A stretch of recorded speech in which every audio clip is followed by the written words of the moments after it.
Hi, I'm Cecilia Carter. I'm your instructor for this short course. And what I'd like to share with you is, first of all, welcome. Thank you for being here. Special trust. I am too. I feel you. But I wanted to share with you two, because we're talking about social emotional learning and social emotional competencies. So, social emotional learning is the process that we go through, and the competencies are the skills that we gain through that process. And I want to share with you the very shortest definition that I found while I was researching, preparing for this module. There are a lot of long ones. They're very descriptive, but we'll go over some details later in the course. So the shortest one I thought was very poignant. It really made a lot of sense to me. So it's from an expert in social emotional learning, 45 years in the field. His name is Maurice Elias.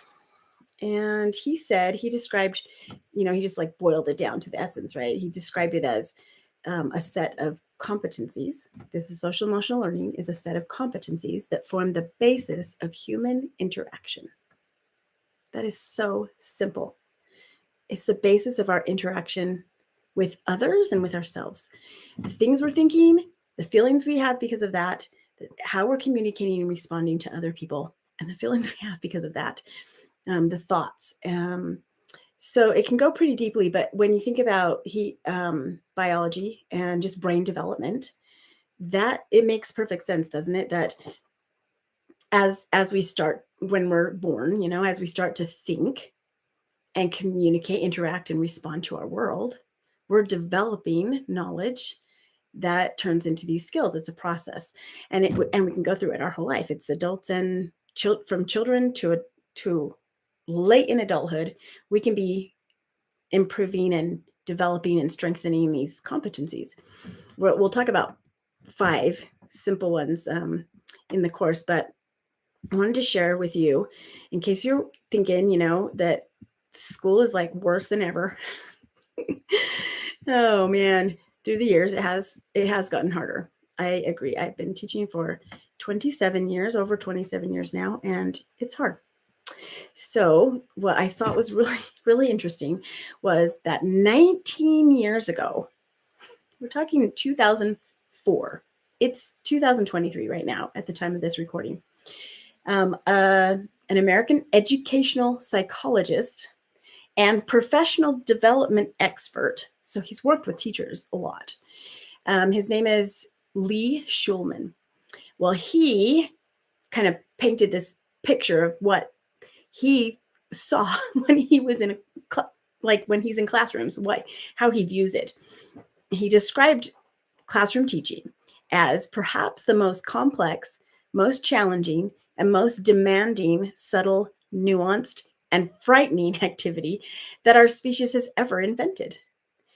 In fact, he said, when I compared the complexity of teaching with that much more highly rewarded profession, doing medicine, which is also stressful.